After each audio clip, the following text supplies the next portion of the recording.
కూడా శ్రద్ధ కలిగి దేవుని ప్రభు మహాకృపను బట్టి మనం మరొకసారి ఈ యొక్క రాత్రికాల సమయంలో ప్రభుని స్తుతించుటకు, అలాగే ప్రభు యొద్ద నుండి మనం సంగతులు పొందుకోవడానికి ప్రభు ఎంతగానో మనకు ఆయన కృప చూపిస్తున్నారు. ప్రభు మనల్ని ప్రేమిస్తున్నారు. ప్రభు మనతో మాట్లాడుతున్నారు. కూడి వచ్చిన ప్రతిసారి మనకు యేసు ప్రభు మాత్రమే కనబడాలి. ఆమేన్. ఎందుకంటే సహోదరి ప్రార్థన చేస్తూ ప్రభు మాత్రమే కనబడాలి. ప్రభు తప్ప ఎవరు కనబడకూడదు. ఏ నరుడికి మహిమ రాకూడదు, ఏ మనుషునికి కూడా మహిమ రాకూడదు. చక్కగా ప్రార్థన చేసిన అక్కను బట్టి కూడా నేను ప్రభుని స్తుతిస్తున్నాను. ఆదికాండము 28వ అధ్యాయం. ఆదికాండము 28వ అధ్యాయం. ఒకసారి వాక్యం చూద్దాం. ఆదికాండం 28వ అధ్యాయం 15వ వచనాన్ని చూడండి. ఆదికాండము 28వ అధ్యాయం 15వ వచనం. ఇదిగో నేను నీకు తోడయుండి నువ్వెళ్ళు ప్రతి స్థలమందు నిన్ను కాపాడుచు ఈ దేశమునకు నిన్ను మరలా నేను రప్పించదు. నేను మీతో చెప్పినది నెరవేర్చే వరకు నిన్ను విడవనని చెప్పగా ప్రభు స్తోత్రం. హల్లెలూయా. కాబట్టి పరిశుద్ధ గ్రంథంలో ప్రభు యాకోబుతో మాట్లాడుతున్నారు. యాకోబు అనే భక్తుడితో మాట్లాడుతూ ఆయన ఏమంటున్నాడంటే, నేను నీతో ఏం చెప్పానో అది నెరవేరేంత వరకు నేను నిన్ను విడిచిపెట్టను అంటున్నాడు. హల్లెలూయా. నేను నీతో ఏం చెప్పానో అది చేయి వరకు, దాన్ని నేను చేయి వరకు నేను నిన్ను విడిచిపెట్టను అంటున్నాడు. నిజంగా మీకు ఆ మాట అర్థమైతే ప్రభుని మనం స్తుతిస్తాం. ఎందుకంటే ఆయన మనతో ఏం చెప్పాడో దాన్ని ఖచ్చితంగా ఆయన జరిగిస్తాడు. ఆయన మనతో ఏం చెప్పాడో దాన్ని ఖచ్చితంగా జరిగిస్తాడు. ఎందుకు ఆయన మనతో చెప్పింది జరిగిస్తాడు అని అంటే, ప్రభువులో ఉన్న ఆ సమస్త జీవాన్ని మనం అనుభవించడానికే మనల్ని ఆయన పిలుచుకున్నాడు. పోయిన వారం ప్రభు మనతో చెప్పారు, చాలా విషయాలు మనం మాట్లాడుకున్నాం. కాబట్టి ప్రభువులో ఉన్న ఆ జీవాన్ని, ప్రభువులో ఉన్న మేలును, ప్రభువులో ఉన్న ఆ నెమ్మదిని, ప్రభువులో ఉన్న సమాధానాన్ని మనం అనుభవించడం కొరకే ప్రభు మనల్ని పిలిచాడు. జీవం ఉంది కాబట్టి మనకి ఏమి ఇచ్చాడని చెప్పాను పోయిన వారం. జీవం అని వాగ్దానం ఉంది కాబట్టి మనకి ఏమి ఇచ్చాడు? నీతిని ఇచ్చాడు. వారసత్వం ఉంది కాబట్టి మనల్ని ఆయన ఏం చేసుకున్నాడు? కుమారులుగా చేసుకున్నాడు. స్వాస్థ్యం ఉంది కాబట్టి మనకి ఏమి ఇచ్చాడు? రక్షణ ఇచ్చాడు. దేవునికి స్తోత్రం. మనకి వారసత్వం ఉంది, అందుకే మనల్ని ఆయన కుమారులుగా చేసుకున్నాడు. మనకు జీవం అనే వాగ్దానం ఉంది, ఆ జీవాన్ని మనం అనుభవించడానికి మనకు నీతి అనే స్థితిని ఇచ్చాడు. కాబట్టి స్వాస్థ్యం ప్రభులో ఉంది, దాన్ని మనం అనుభవించాలి. దాన్ని అనుభవించడం కొరకే ప్రభు మనల్ని పిలుచుకున్నాడు. అయితే యాకోబుతో ప్రభు ఏమంటున్నాడంటే, యాకోబు, నేను నీతో ఏం చెప్పానో దాన్ని నేను ఖచ్చితంగా నెరవేరుస్తాను. నేను నీతో ఏం చెప్పానో దాన్ని ఖచ్చితంగా నెరవేరుస్తాను. అది నెరవేరేంత వరకు నేను నిన్ను విడిచిపెట్టను అంటున్నాడు. మీరు కూడా ఇలా అనండి, ప్రభువా నువ్వు నాతో ఏం చెప్పావో అది నెరవేరేంత వరకు నువ్వు నన్ను ఏం చెయ్యవు? విడిచిపెట్టవు. ఖచ్చితంగా ప్రభు మనల్ని విడిచిపెట్టడు. ఎందుకంటే ఆయన వాగ్దానం చేసిన వాడు, నమ్మదగిన వాడు కాబట్టి వాగ్దానాన్ని ఆయన ఎలాగైనా నెరవేరుస్తాడు. వాగ్దానం చేసిన దేవునిలో సంచలత్వం ఉంటుందా? ఉండదు. గమనాగమన వల్ల కలుగు ఛాయ అయినను సంచలత్వమైనను ఆయనలో లేదు. అంటే అర్థం ఏంటంటే, ఈ రోజు మాట ఇచ్చి రేపు నేను చేయలేను అని అనేవాడు కాదు. అంటే మీకు ఇలా అర్థం కావాలి, వాగ్దానం చేసిన దేవుడు స్థిరమైన దేవుడు. చెప్పండి, ఎవరు? స్థిరమైన దేవుడు.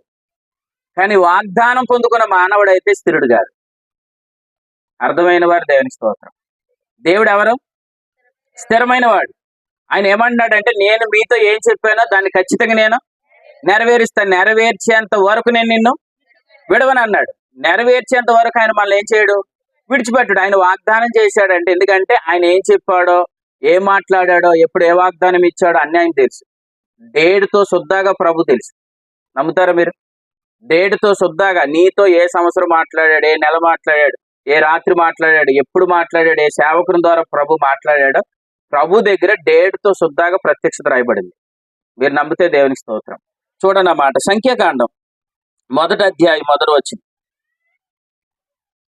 సంఖ్యాకాండం 1వ అధ్యాయం 1వ వచనం.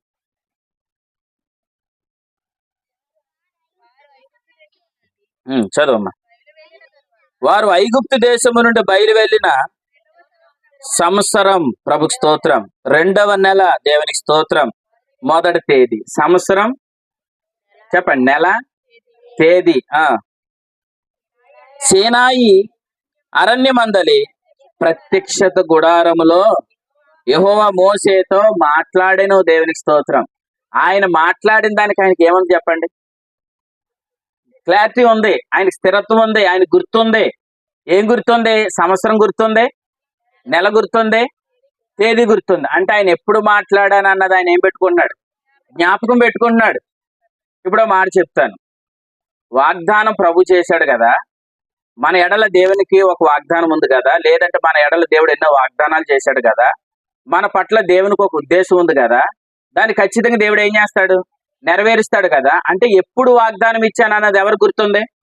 దేవుని గుర్తుంది కదా. మరి ఇప్పుడు వినండి, ఆ వాగ్దానం మానవులుగా మనకు కూడా గుర్తుండాలి. ప్రభు నీతో ఎప్పుడు మాట్లాడాడు, ఏ రాత్రి మాట్లాడాడు, ఎలా మాట్లాడాడు అన్నది కూడా నీకు గుర్తుండాలి.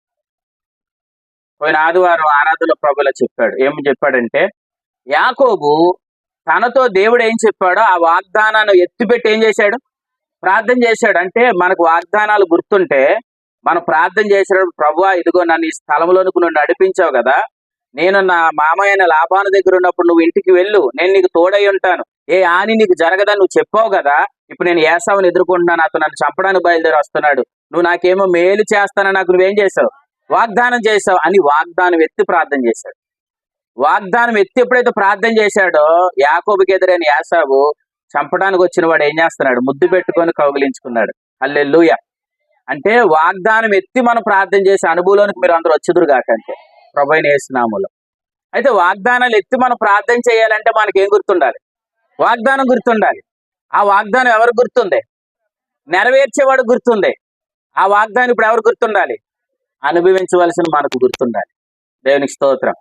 కాబట్టి ప్రభు ఎప్పుడు ఆయన ఆయన ఆయన యొక్క ఉద్దేశానికి వేరుగా ఏం చేయడు, ఆయన ఆలోచనకి వేరుగా ఏం చేయడు. ఎందుకంటే ఆయనలో స్థిరత్వం ఉందని చెప్పాడు. చూడండి, వాగ్దానం చేసిన దేవుడు ఆయన స్థిరుడుగా ఉన్నాడు. ఆయన ఏం చెప్తున్నాడు చూడండి. యాకోబు రాసిన పత్రిక, అందరూ బైబిల్ గ్రంథాన్ని చూడండి. ప్రభు ఈ రాత్రి ఏం మాట్లాడతారు అన్నది పొందుకొని మనం తిరిగి వెళ్దాం. యాకోబు రాసిన పత్రిక 1వ అధ్యాయం. యాకోబు రాసిన పత్రిక 1వ అధ్యాయం 16 నుంచి చదవండి. నా ప్రియ సహోదరులారా, మోసపోకండి. శ్రేష్టమైన ప్రతి ఈవియు, సంపూర్ణమైన ప్రతి వరమును, పరసంబంధమైన జ్యోతిర్మయుడగు తండ్రి యొద్ద నుండి, అంటే తండ్రి దగ్గర ఉన్నవన్నీ ఏంటి చెప్పండి? పరసంబంధమైనవి. ఇంకా పాయింట్ చెప్తారేమో అనుకున్నాను నేను. శ్రేష్టమైనవి. హల్లెలూయా. తండ్రి దగ్గర ఏమన్నాయి? శ్రేష్టమైనవి ఉన్నాయి. శ్రేష్టమైనవి, సంపూర్ణమైనవి మన తండ్రి దగ్గర ఉన్నాయి. దేవునికి స్తోత్రం. లేవు అని నువ్వు అనుకుంటే నువ్వు మోసపోతావు. అది చెప్పాడు 5వ వచనంలో. ఎందుకన్నాడు?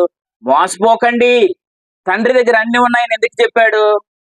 కొంతమంది ఏమనుకున్నారంటే దేవుడి దగ్గర ఏమీ లేవు, ఆయన కేవలం మన పరలోకానికి నడిపించడానికి మాత్రమే, యేసు ప్రభు ద్వారా మాత్రమే ఏం కలుగుతుంది?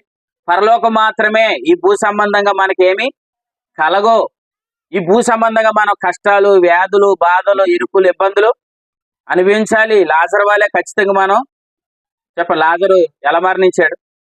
కుష్ఠరోగంతో మరణించాడు. కాబట్టి ఖచ్చితంగా మనం ఏదో బాధతోనే అలా మరణిస్తేనే మనకేమొస్తుంది? అది మోసం. అదే అంటున్నాడు, మోసపోకండి అని అన్నాడు. లాజరు బాధతో చనిపోయాడు నిజమే, కానీ లాజరు సంఘం కాదు. లాజరు సంఘంలో ఉన్నాడా? అప్పటికి సంఘం ఉందా? లాజరు తండ్రి అని ప్రార్థన చేయగలడా?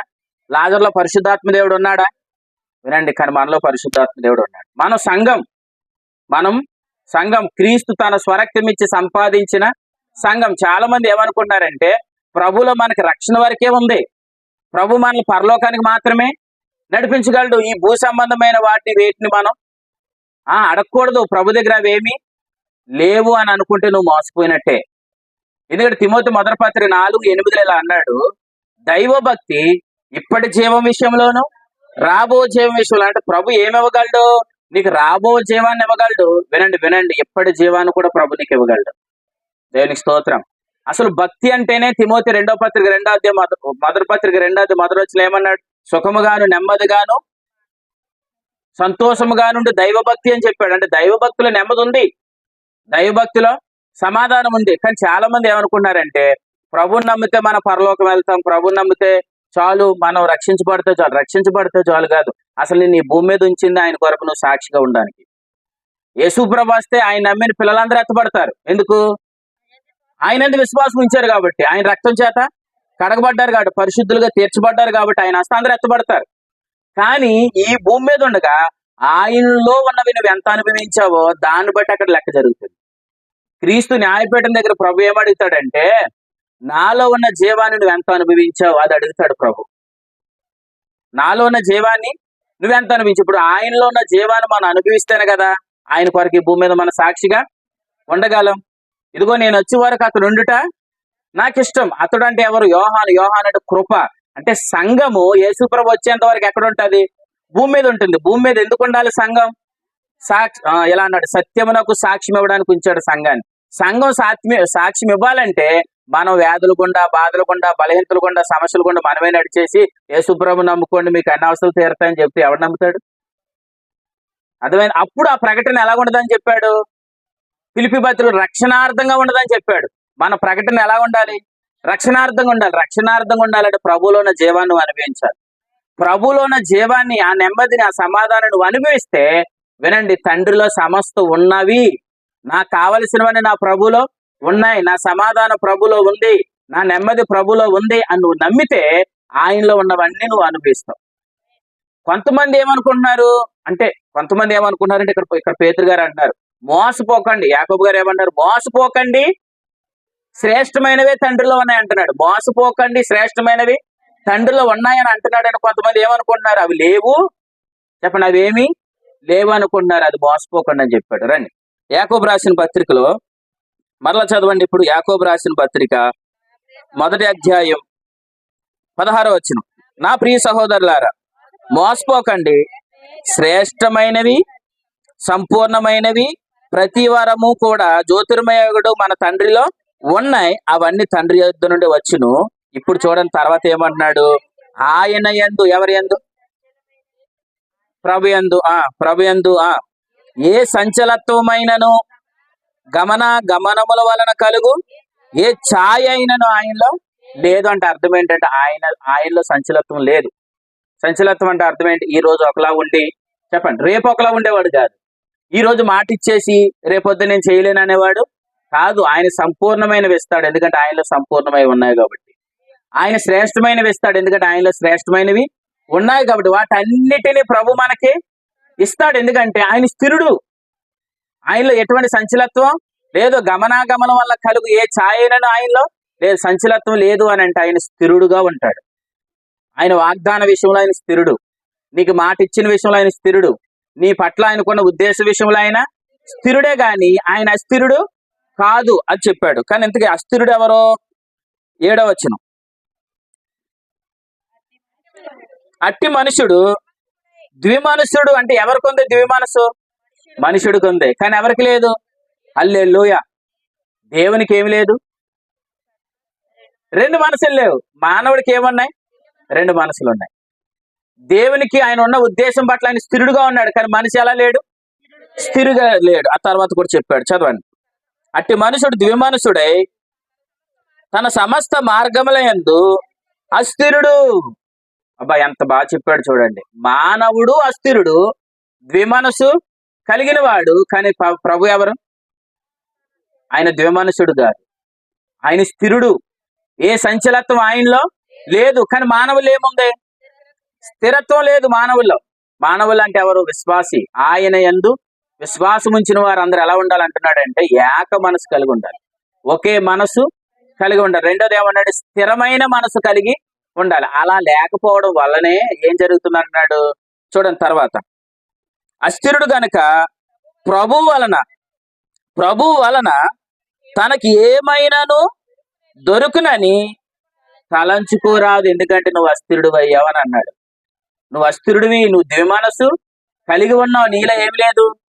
స్థిరత్వం లేదు. అందుకు ప్రభువులో ఏమున్నాయి? సమస్తం ఉన్నాయి. దేవుని స్తోత్రం. సమస్తం అని అంటే నీ ఆరోగ్యం, నీకున్న ప్రతి సమస్యకి సమాధానం ప్రభులో ఉంది. అర్థమవుతుందా? నమ్ముట నీ వల్ల అయితే నమ్మువని సమస్తం సాధ్యమే. ప్రభులో సమస్తం ఉంది.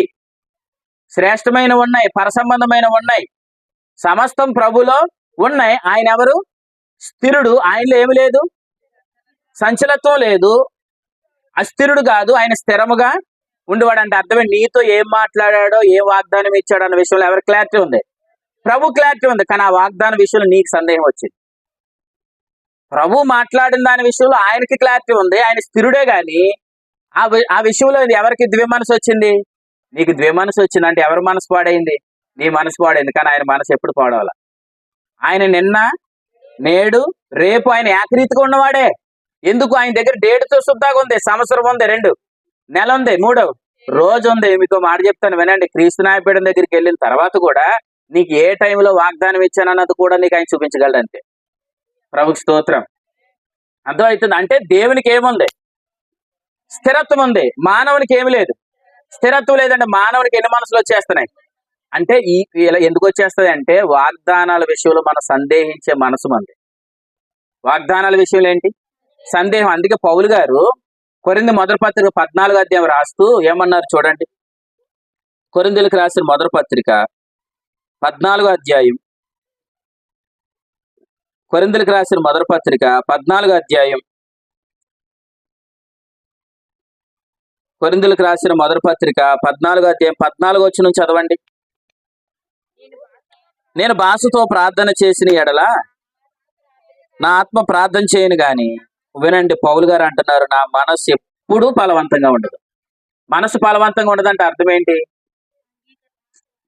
ఈ రోజు ఒక రకంగా ఉంటది, రేపు ఒక రకంగా ఉంటుంది. అంతే. ఎందుకండి ఇప్పుడు ప్రభు మీతో మాట్లాడి ఇదిగో తెల్లవారుజామున నువ్వు నీ జీవితంలో అద్భుతం చూస్తాను ప్రభు మాట్లాడాడు అనుకోండి, మనం ఇక్కడ ఏమంటాం? ఆమెనంటావా? కరెక్ట్గా ఇంటికి వెళ్ళిన తర్వాత ఏమనుకుంటాం? ఇది ఎలా జరుగుతుంది అనుకుంటాం. అవునా? వాగ్దానం వచ్చినప్పుడు మాత్రం 2 చేతుల పైకి ఆమెన్ ఆమెన్ ఆమెన్ అని అంటాం. కానీ మరిలో గంట పోయిన తర్వాత ఇది ఎలా జరుగుతుంది? అదే మనసు ఫలవంతంగా ఉండదంటే అదే. కానీ వాగ్దానం ఇచ్చిన వాడికి మాత్రం ఆయన స్థిరుడు, ఆయనలో ఎటువంటి సంచలత్వం లేదు. ఆయన ప్రతి విషయంలో ఆయన స్థిరుడుగా ఉన్నాడు. కానీ మానవుని అంటే విశ్వాస యొక్క మనసు ఏమి లేదు, ఫలవంతంగా లేదు. నేను ఎలా చెప్తాను? విశ్వాస యొక్క హృదయం ఫలవంతంగా ఉందా? విశ్వాస హృదయం ఫలవంతంగా ఉందా? విశ్వాస హృదయం ఫలవంతంగా ఉందా? విశ్వాస మనసు ఫలవంతంగా ఉందా? మరి అదేంటి? మరి మీరు ఎక్కడున్నారా? ఇక్కడ ఉన్నారనో దేవుని స్తోత్రం చెప్పండి. ఇందాక ప్రార్థన ఏం చేసింది కృపక్క? యేసుప్రభు కాదు, యేసుప్రభు నమ్మగా మా హృదయాన్ని పవిత్రపరిచావు ప్రభు అని ప్రార్థన చేసింది అక్క.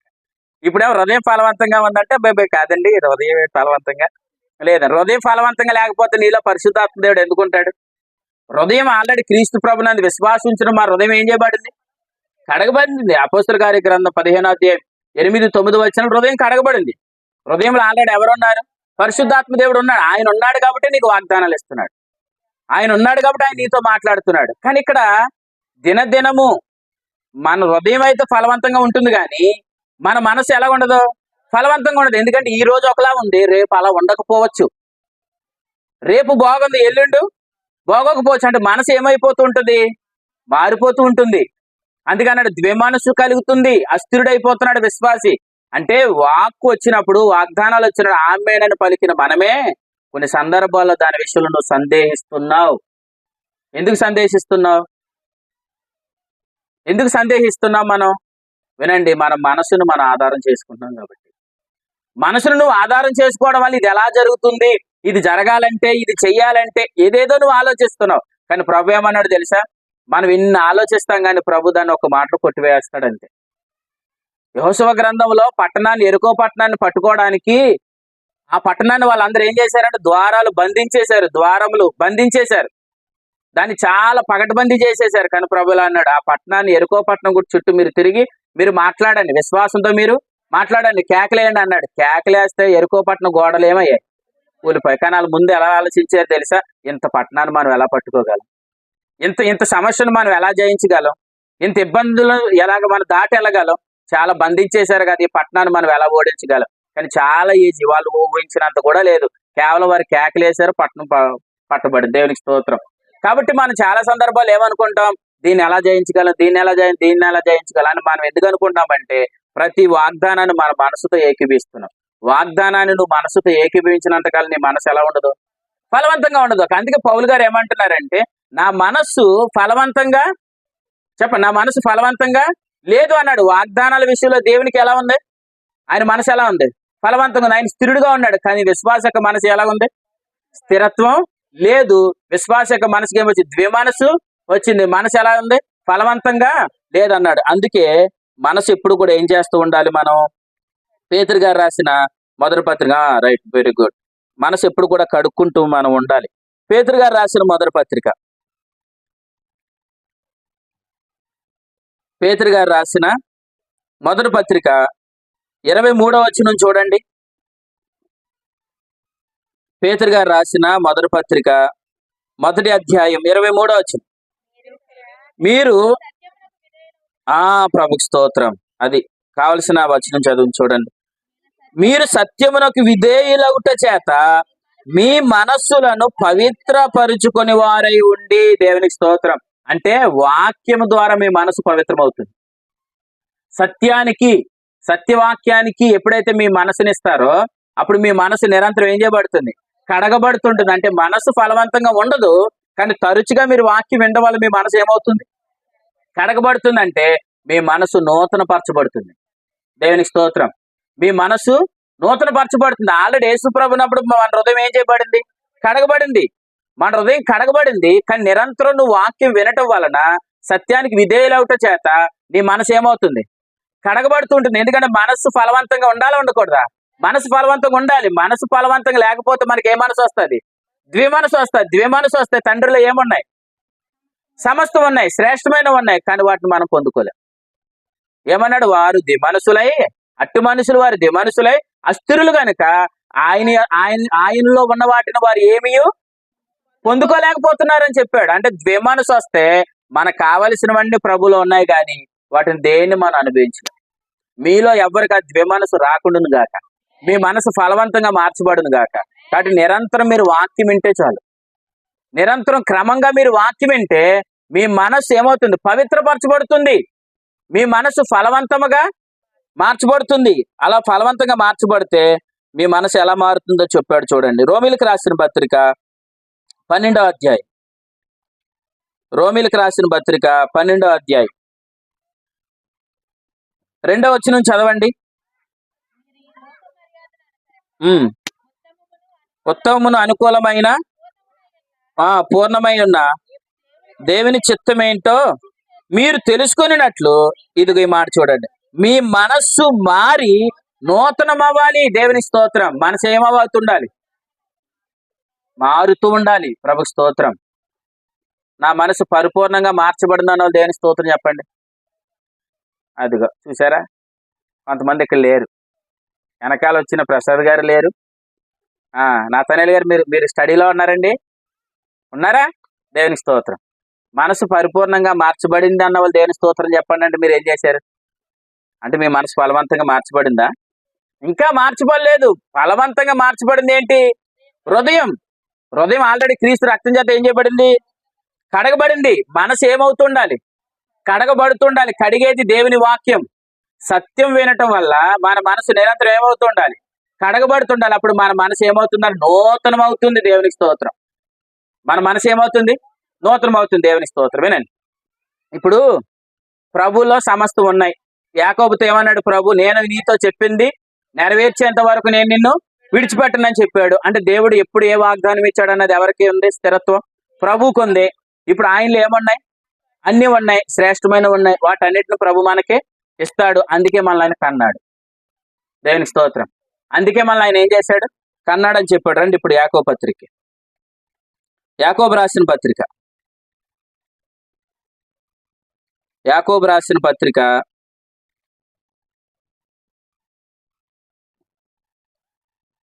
17వ వచనం మరలా చదవండి. మొదటి అధ్యాయం 17వ వచనం. శ్రేష్టమైన ప్రతి ఈవియు సంపూర్ణమైన ప్రతి వరమును పరసంబంధమైనదై జ్యోతిర్మయుడగు తండ్రి యొద్ద నుండి వచ్చును అని. తర్వాత ఏమన్నాడు? ఆయనలో సంచలత్వమైనను గమనాగమనం వల్ల కలుగు ఏ ఛాయైన ఆయనలో లేదు అని చెప్పేలా అన్నాడు. చూడండి 18వ వచనంలో, సత్యవాక్యము వలన మనలను తన సంకల్పం ప్రకారం కన్నాడు. దేవునికి స్తోత్రం. చెప్పండి, ఏం చేశాడు? మనల్ని కన్నాడు. మనల్ని ఆయన ఏర్పాటు చేసుకున్నాడు. మనల్ని ఆయన పిలుచుకున్నాడు. చెప్పండి, ఆయన మనల్ని ఎందుకు కన్నాడు? ఆయన మనల్ని ఎందుకు ఏర్పాటు చేసుకున్నాడు? ఇలా వినండి, ఆయనలో ఉన్న శ్రేష్టమైన వాటన్నిటిని మనం అనుభవించడం కొరకే. దేవునికి స్తోత్రం. ఆయనలో ఉన్న సమస్తాన్ని మనం అనుభవించడం కొరకే ఆయన మనల్ని కన్నాడు, ఆయన మనల్ని పిలుచుకున్నాడు, ఆయన మనల్ని ఏర్పాటు చేసుకున్నాడు. కాబట్టి ఇప్పుడు సమస్తం ఎవరిలో ఉంది? ప్రభులో ఉంది. దాని సమస్తాన్ని ఎవరికి ఇస్తాడు? ఆయన పిల్లలైన మనకి ఇస్తాడు. కాబట్టి మనకి ఏముండకూడదు అంటున్నాడు? సంచలత్వం ఉండకూడదు అంటున్నాడు. 2, ద్విమనసు ఉండకూడదు. అంటే మీ మనసు ఎలా ఉండాలి? ఫలవంతంగా ఉండాలి. మీ మనసు ఫలవంతంగా ఉండాలంటే మీరు అనుదినం ఏం చేయాలి? సత్యవాక్యాన్ని నిరంతరం వినాలి. సత్యవాక్యాన్ని నిరంతరం వింటే మీ మనసు కడగబడుతుంది. మీ మనసు కడగబడితే నూతన పరచబడుతుంది. అప్పుడు మీలో ద్విమనసు అనేది పోతుంది. ద్విమనసు అంటే అర్థం ఏంటంటే, ఈ రోజు వాక్యం వినడం, దానికి ఆమేనండో, రేపు ఆ విషయంలో సందేహపడడం. వాక్యం వింటున్నాం, చెప్పండి, సందేహపడుతున్నాం. ఇలా అంటాను. మనలో కొంతమంది ఏం చేస్తున్నారంటే, వాక్యం విన్నప్పుడు వాక్యం అంతా అయిపోయిన తర్వాత, ప్రభు నాతో మాట్లాడాడండి, ప్రభు నన్ను దర్శించాడండి, నాకు వాగ్దానం ఇచ్చాడని ధైర్యంగా లేదు చెప్తున్నారు లేదా? దేవుని స్తోత్రం. మరి దాని విషయంలో ఇంకా నువ్వు ఎందుకు భయపడుతున్నావు? ప్రభు నాకు వాగ్దానం ఇచ్చాడు అని నువ్వు నమ్మగలిగితే దాని విషయంలో ఖచ్చితంగా నువ్వేమవ్వో భయపడవలసిన పని లేదు. ఒక స్త్రీ మందిరానికి వెళ్ళి ప్రభు ఏం మాట్లాడతాడని కనపడితే ఆమె భోజనం చేయకుండా మందిరానికి వెళ్ళింది. భోజనం చేయకుండా మందిరానికి వెళ్ళింది, కానీ ప్రభు మాట్లాడాడు. ప్రభు ఎప్పుడైతే మాట్లాడి వాగ్దానం ఇచ్చాడో మరలా ఆమె ఏం చేసిందంటే వెంటనే భోజనం చేసి ఆ దుఃఖము మాని సంతోషంతో ఇంటికి తిరిగి వచ్చింది.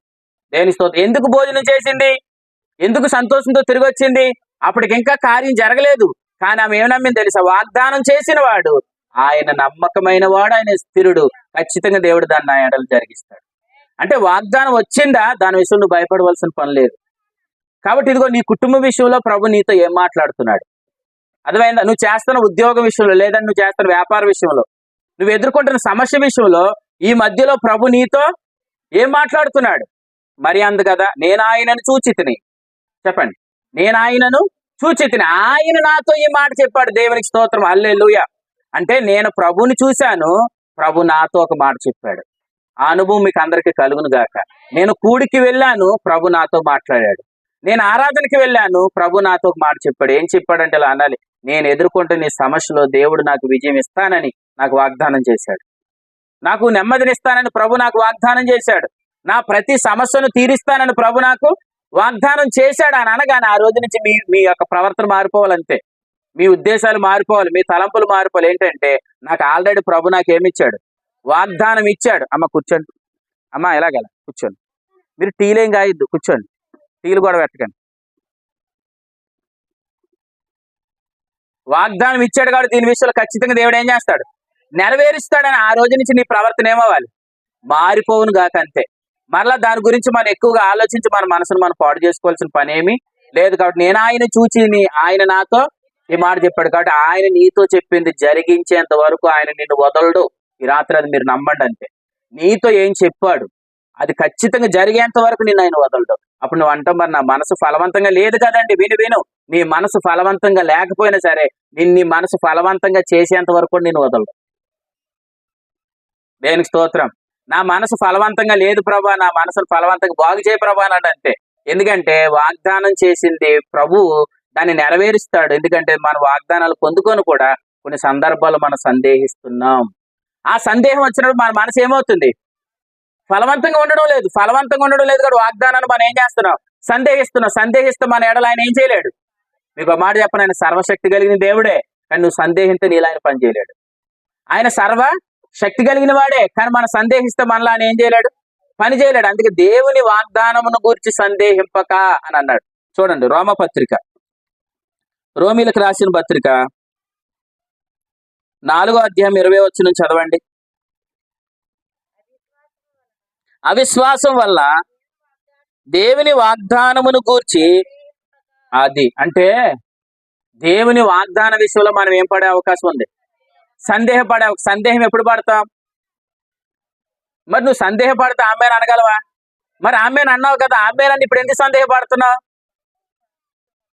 చెప్పండి. ఆమెను అన్నా నువ్వే, 2 చేతులు పైకి ప్రభా నువ్వు నాతో మాట్లాడినందుకు నీ స్తోత్రం అన్న నువ్వే, మళ్ళీ ఇప్పుడు ఎందుకు సందేహపడుతున్నావు? ఎందుకు సందేహపడుతున్నట్టు నీ మనసు ఫలవంతంగా లేదు. మరి ఇప్పుడు ఆ మనసును ఫలవంతంగా చేసే బాధ్యత కూడా ఎవరిదే? వినండి, ఆయనే నీ మనసును ఫలవంతంగా చేస్తాడు. మరి మాట ఇచ్చిన వాడు దాన్ని నెరవేర్చేంత వరకు మళ్ళీ ఏం చేయడు, వదలడు కదా. మరి మాట ఇచ్చిన వాడు దాన్ని ఏం చేయాలి, నెరవేర్చాలి. మరి మధ్యలో మనసు ఏమి లేదు, ఫలవంతంగా లేదు. ఖచ్చితంగా మనసును ఆయనే బాగు చేస్తాడు. మనసును ఏం చేస్తాడు, ఆయనే బాగు చేస్తాడు. మాట ఇచ్చిన దాన్ని నెరవేర్చడానికి మనం ఉండవలసిన స్థలంలో మనం ఉండకపోయినా మనం ఉంచవలసిన స్థలంలో ఉంచుతాడు. ఎందుకు? వాగ్దానం నెరవేర్చాలి కాబట్టి. అర్థమైందా? చూడండి, ఆ అనుభవాన్ని మీకు తీసుకొచ్చి చెప్తాను. ఆదికాండానికి రండి ఒకసారి. వాగ్దాన విషయంలో ప్రభు ఎలా పనిచేస్తాడు, మనం ఎలా సందేహిస్తాం, దేవుడు మరలా ఎలా మనల్ని ఆయన తీర్చిదిద్దుతాడు, ఆ వాగ్దానం నెరవేర్చడానికి ఆయన మనలో ఎలా పనిచేస్తాడు. నిజంగా ఈ మాటలు వింటే మీరు ప్రభుని ఎంతగానో స్తుతిస్తారు. రండి, ఆదికాండం 12వ అధ్యాయం. మనసు ఫలవంతంగా లేకపోయినా ప్రభు ఆ మనసుని ఎలా బాగు చేసి ఆయన వాగ్దానాన్ని నెరవేరుస్తాడో చూడండి. ఆదికాండం 12వ అధ్యాయం 2వ వచనంలో చూడండి. నిన్ను గొప్ప జనముగా చేసి నిన్ను ఆశీర్వదించి నీ నామము నేనేం చేస్తాను, గొప్ప చేస్తాను, నువ్వు ఆశీర్వాదముగా ఉందువు, హల్లెలూయా. ఇది ఎవరితో మాట్లాడాడు ప్రభు?